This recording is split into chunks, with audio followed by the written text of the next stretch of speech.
105.7 Petra FM Yogyakarta. Selamat pagi sahabat Petra dimanapun Anda berada. Dari Jalan Damai kami siarkan secara langsung renungan embun pagi pada pagi hari ini. Marilah kita mensyukuri hari ini dengan mengingat bahwa sumber pertolongan kita adalah dalam nama Tuhan yang menjadikan langit dan bumi. Sahabat Petra, sebelum kita bersama mendengarkan sabda Tuhan pada pagi hari ini, sebagai dasar refleksi dan permenungan kita dalam menjalani hari-hari kita, mari kita mohon kelangsungan berkat Tuhan dalam doa mohon pimpinan Roh Kudus. Ya Allah Bapa, kami mengucap syukur untuk hari yang telah Kau berikan bagi kami. Dalam keberadaan seperti apapun kami hari ini adalah kemurahan yang Kau berikan bagi kami. Ya Tuhan, pagi hari ini kami merindukan Engkau menyapa kami melalui bagian firman Tuhan yang akan kami dengarkan bersama. Kiranya melalui kuasa Roh Kudus-Mu memampukan kami untuk mengerti, terlebih juga menyimpan dalam hati kami dan melakukan dalam hidup sehari-hari. Terima kasih Tuhan, kami menyiapkan hati dan diri kami, serta telinga kami untuk menyambut firman. Dalam nama Yesus, amin. Sahabat Petra, pada saat ini saya mengajak kita semua untuk memperhatikan bagian firman Tuhan dari surat 1 Korintus 6, 1 Korintus 5 ayat 6b sampai ayat yang ke-8. 1 Korintus 5 ayat 6b sampai dengan 8 yang demikian. Tidak tahukah kamu bahwa sedikit ragi mengkamiri seluruh adonan?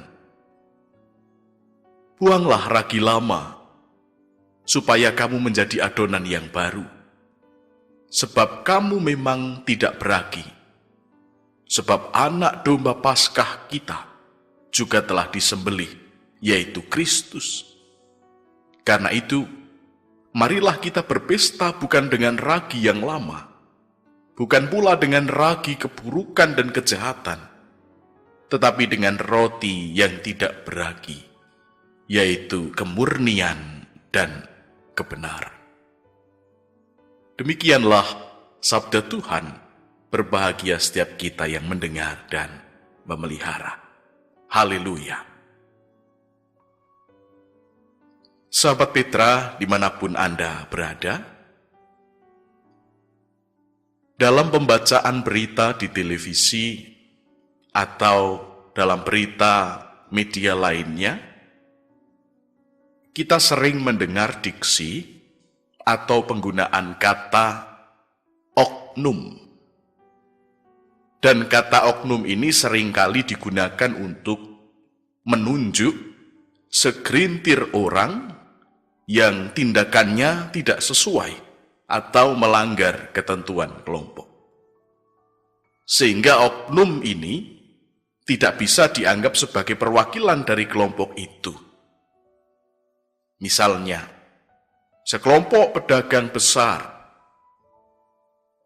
dan hanya segelintir orang saja yang melakukan kecurangan. Yang lain baik-baik saja. Nah, segelintir orang itulah yang kemudian sering kita kenal dengan istilah oknum. Sekelompok pedagang besar itu tidak curang, hanya oknum, gelintiran orang saja. Tetapi bagaikan bola salju, yang namanya oknum, dari yang kecil dan sedikit, bisa jadi itu berkembang semakin besar, karena biasanya oknum itu, istilah Jawanya, ajak-ajak dosa ngupoyo konco. Dan perilaku menyimpang seperti oknum itu, bila tidak dikoreksi, bila tidak ditegur, bisa saja menciptakan norma baru. Karena bila tidak dikoreksi, akan dinormalisasikan. dan akan dianggap sebagai hal yang wajar. Dan lama-lama itu merusak struktur sosial komunitas. Maka yang namanya oknum itu perlu untuk ditegur. Sahabat Petra, rupanya hal oknum ini bukan hanya sering terjadi di zaman sekarang saja. Tetapi sejak zaman rasul-rasul pun, yang namanya oknum itu sudah ada. Dan kalau kita memperhatikan bacaan kita saat ini, pada saat ini Rasul Paulus menegur orang-orang di jemaat Korintus yang melakukan pembiaran terhadap oknum-oknum jahat, dan itu bisa saja merusak komunitas jemaat Korintus. Pada saat itu Rasul Paulus menggunakan perumpamaan ragi. Sahabat Petra, ragi itu jika diletakkan dalam komunitas biji kedelai yang sudah dibersihkan, kan dalam beberapa hari ragi itu akan membalut dan memberikan perubahan pada biji kedelai itu kan, sehingga kemudian butiran biji kedelai itu berubah. Biji-biji itu menjadi tidak murni lagi, sudah menjadi satu dengan yang lain, sehingga jadilah tempe. Dan setelah jadi tempe, sudah tidak bisa disebut sebagai biji-biji kedelai. Gitu kan? Nah, melalui metafora ragi ini, Rasul Paulus hendak memberikan ajaran bahwa sebetulnya dosa itu bekerjanya seperti ragi itu.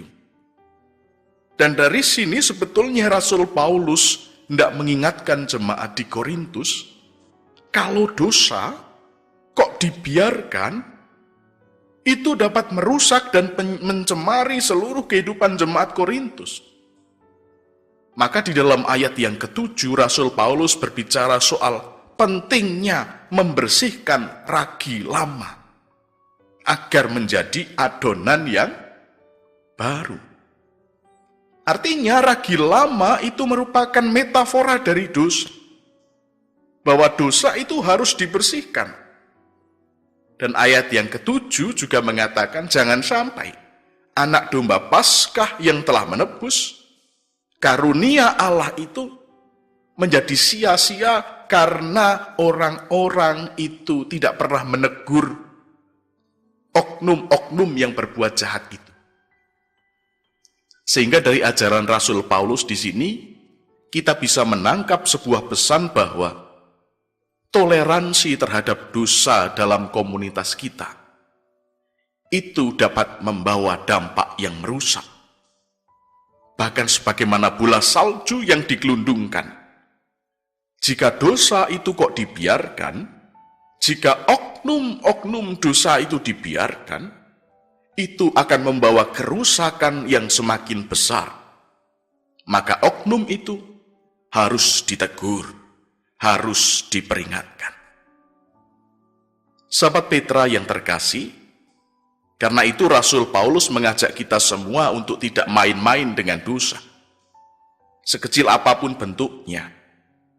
Karena dosa itu seperti ragi, punya kekuatan untuk menyusup perlahan-lahan, diam-diam mengubah hati, dan lambat laun menguasai seluruh hidup kita maupun komunitas kita.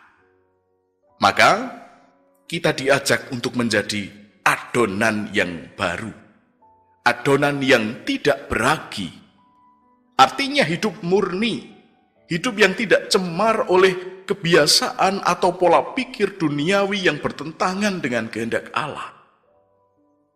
Kita diingatkan kembali untuk berpesta bukan dengan ragi lama, bukan dengan keburukan dan kejahatan, tetapi dengan roti yang tidak beragi. Yang sesungguhnya hal itu menunjukkan tentang kemurnian dan kebenaran. Artinya kita diajak merayakan hidup beriman kita dengan sungguh-sungguh, dengan hidup yang lurus, tulus, dan benar di hadapan Allah dan sesama. Dan kita tidak lagi hidup seperti dulu yang mungkin penuh dengan kepura-puraan, penuh dengan kompromi, penuh dengan pembiaran terhadap hal-hal yang salah. Nah, sahabat Petra, Kristus anak domba Paskah kita telah disembelih. Ini bukan peristiwa biasa. Ini bukan sesuatu yang bisa kita anggap ringan. Pengorbanan Kristus seharusnya menjadi pengingat yang kuat bahwa hidup yang baru yang kita terima lewat pengorbanan itu harus dijaga dengan sungguh-sungguh. Jangan sampai pengorbanannya menjadi sia-sia karena kita hidup dalam pembiaran terhadap dosa. Maka, mari kita belajar untuk saling mengingatkan satu dengan yang lain. Kalau kita melihat ada saudara seiman yang mulai menyimpang, mari kita dekati dengan kasih. Kita tegur, bukan untuk menjatuhkan, tetapi untuk menyelamatkan. Karena kalau tidak, dosa itu bisa menyebar, bisa mempengaruhi banyak orang, dan akhirnya merusak seluruh komunitas kita. Ingat, kita itu kan satu tubuh di dalam Kristus. Kalau satu bagian sakit, seluruh tubuh itu kan kita akan merasakannya, kan? Dan jangan sampai kita hanya jadi penonton. Jangan sampai kita jadi orang yang hanya berkata, "Ah, itu kan urusan dia, bukan urusan saya." Karena kalau satu oknum dibiarkan dan kita diam saja, maka diam kita itu juga bisa saja dianggap sebagai persetujuan. Dan dari situ kemudian pelan-pelan, dosa bisa saja jadi budaya, jadi normal. Padahal kita orang-orang Kristen dipanggil bukan untuk menormalisasi dosa, tetapi untuk menjadi terang dan garam dunia. Terang itu menyingkirkan kegelapan, dan garam itu menjaga agar tidak rusak, mengawetkan, melanggengkan. Oleh karena itu, sahabat Petra yang terkasih, hari ini, mari kita memeriksa hati kita masing-masing. Apakah kita selama ini hidup sebagai adonan yang baru?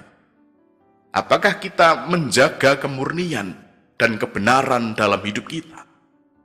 Ataukah kita justru sedang menoleransi ragi-ragi kecil yang kelihatannya sepele, tetapi sejatinya bisa menghancurkan hidup kita dan komunitas kita?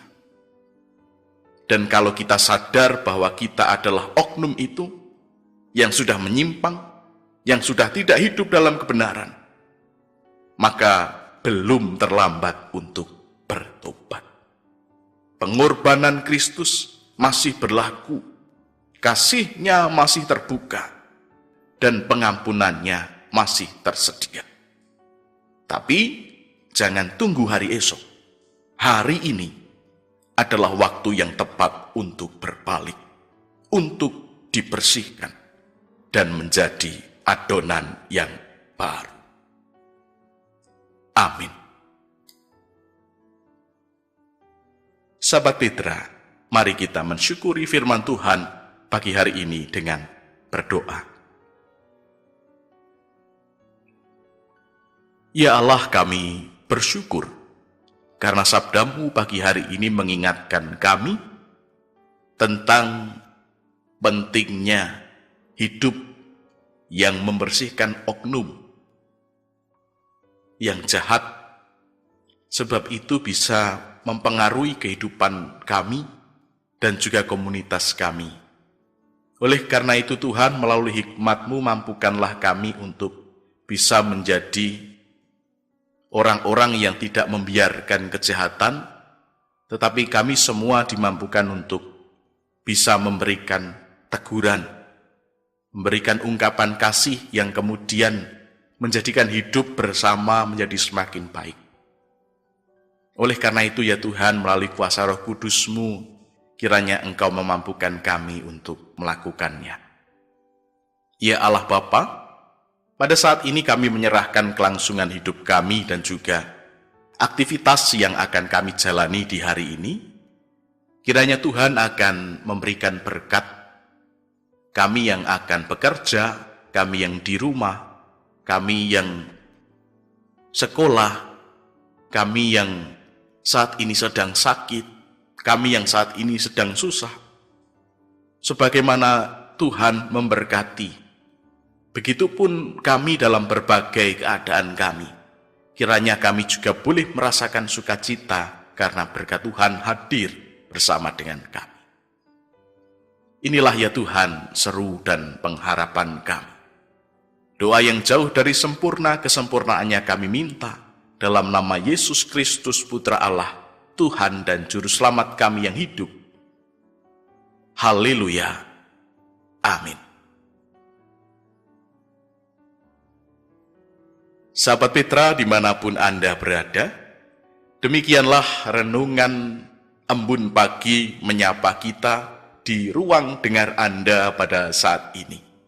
Saya Pendeta Julius Setiawan dari GKJ Dayu, pamit undur diri dari ruang dengar Anda. Selamat pagi, selamat beraktivitas, salam sehat ceria, Tuhan memberkati.